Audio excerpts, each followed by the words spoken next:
Laravel script দিয়ে কিভাবে নিজের ওয়েবসাইট নিজে বানাতে পারেন সেই প্রসেসটা আজকের এই ভিডিওতে দেখব। চলুন শুরু করি।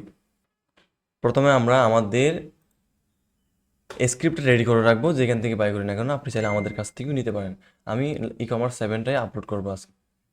তো আমরা প্রথমে আমি হোস্টিংয়ার থেকে দেখাচ্ছি। হোস্টিংয়ারটা আমার কাছে ইজি মনে হয় এবং আমার হোস্টিংয়ার, আচ্ছা আমি প্রথমে হোস্টিংয়ারে আসবো।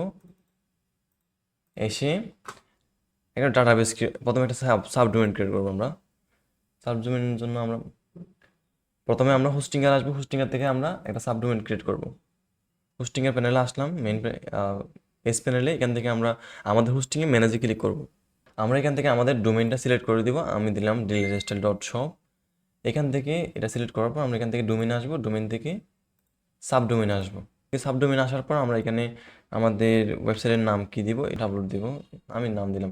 এটা আপনার ইচ্ছা মতো আপনি জানতে পারেন। আপনি চাইলে মেইন ডোমেইনে এটা ইনস্টল করতে পারেন। আমার অনেকগুলো করতে হচ্ছে তাই আমি সাবডোমেইনে করতেছি।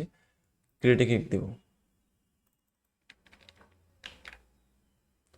যে এখানে গেলাম, আমি পেয়ে যাবো। আমি এখান থেকে 10টা দিই।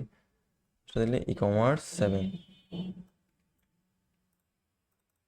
এটা আমরা কপি করে নিলাম। এখান থেকে আমরা ডাটাবেসে আসবো। ডাটাবেস থেকে আমরা ম্যানেজমেন্টে ক্লিক করবো। ম্যানেজমেন্ট থেকে এখানে একটা আমাদের ডাটাবেস নেম দিব। এটা দিলাম। এখান থেকে আমরা একটা পাসওয়ার্ড দিব। ডাটাবেস আমি দিলাম @xprt।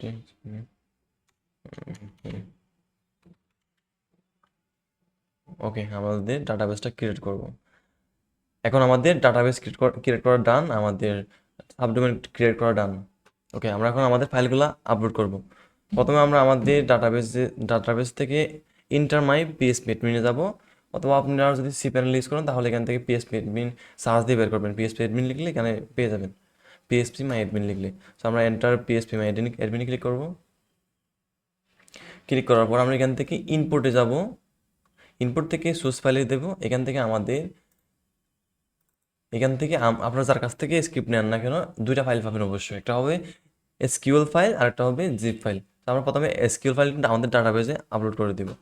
দেওয়ার পর ইম্পোর্টে ক্লিক দিব। আমাদের এখানে ইম্পোর্ট হয়ে সব লিস্টে চলে আসবে। এই যে আসলো।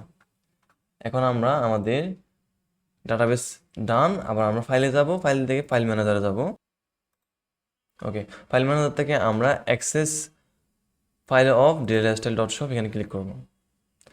এখন আমাদের মেইন ফাইলে নিয়ে আসছে। এখান থেকে আমরা পাবলিক HTML থেকে আমাদের, যদি আপনারা ডোমেনে ইনস্টল করেন তাহলে আপনি এখানে দিবেন।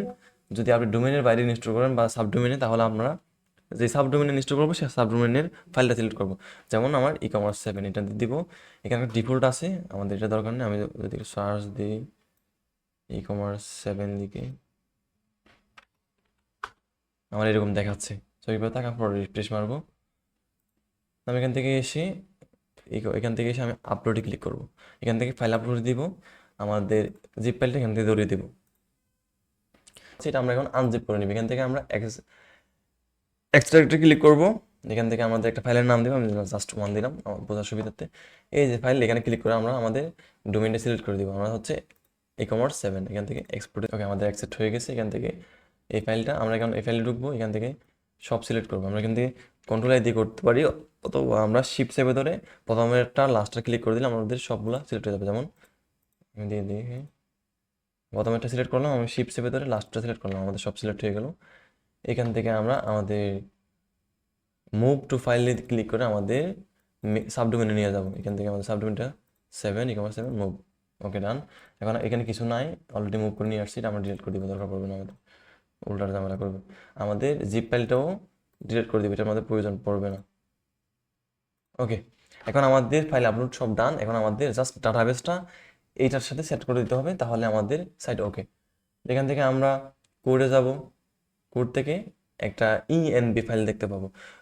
ইএনবি ফাইলটা মাঝে মধ্যে এদিক ওদিক থাকতে পারে, আপনারা একটু খুঁজে নেবেন। ইএনবিতে যাব। ইএনবিতে গিয়ে আমাদের এই যে দেখেন ডাটাবেস ইউজার নেম পাসওয়ার্ড, আমাদের ডাটাবেসটা কপি করে নিই। ডাটাবেসটা পেয়ে যাবো। আমরা যখন ক্রিয়েট করি তখন আমাদের কপি করে রেখে দিবেন কোথাও একটা। কপি করলাম। এখান থেকে এসে, আচ্ছা আমি আমার গিয়েটাও কপি করে নিই আর পাসওয়ার্ডটা কপি করে নিই। পাসওয়ার্ড ডান। আচ্ছা, এখন আমরা ইএমবি ফাইলে এসে আমাদের ডাটাবেসটা আপডেট করে দিব। প্রথমে আমরা পাসওয়ার্ডটা আপডেট করে দিই। পাসওয়ার্ডটা যেহেতু লাস্টে করলাম, কন্ট্রোল ভি, আর আমাদের ডাটাবেসটা হবে এটা, ডাটাবেসটা হবে এটা, সেম ডাটাবেস দুই জায়গায় দিয়ে দিবেন আর নিচে ডাটাবেসের পাসওয়ার্ডটা দিবেন। ওকে, আমাদের এটা ডান। এখান থেকে আমরা সেভে দিয়ে দিব। তো আমাদের যদি স্ক্রিপ্ট ঠিকঠাক থাকে তাহলে আমাদের এটা ওয়েবসাইট লোড নিয়ে নেবে। রিফ্রেশ দিলাম। ওকে, আমাদের ওয়েবসাইট লোড নিয়ে নিল। এখন আমরা এখান থেকে স্ল্যাশে ক্লিক করে লগ ইন, মাই প্যানেলে ক্লিক করো, এই যে ডট আমাদের ডোমেনের শেষে মাই প্যানেল দিব। এখান থেকে আমাদের এই মেল পাসওয়ার্ড দিয়ে লগ ইনে ক্লিক করবো, লগ ইন হয়ে যাবে। এখন আমরা পাসওয়ার্ড আর মেল পাবো কই? নর্মালি আমরা ডিফল্ট পাসওয়ার্ড 1 থেকে 8 পর্যন্ত দিয়ে থাকি, আর মেলটা আপনি এখান থেকে আমাদের আপনার ডাটাবেসে আসবেন, ডাটাবেস থেকে এখানে ইউজার নামে একটা অপশন পাবেন, এখান থেকে সার্চ দিবেন আপনি ইউজার, ইউজার দিলেই যে ইউজার নামে একটা অপশন পাবেন, এখান থেকে মেইন ইউজার যিনি আছে এটা কপি করে নিব আমরা, মেলটা এডমিন মেলটা কপি করে নিয়ে আমরা পেস্ট করব, এখানে দিব, আমাদের লগ ইন হয়ে যাবে। ওকে, আশা করি বুঝতে পেরেছেন। আর যদি কারোর স্ক্রিপ্ট লাগে তাহলে আমাদেরকে জানাবেন, আমরা আমাদের খুব কম দামে স্ক্রিপ্ট সেল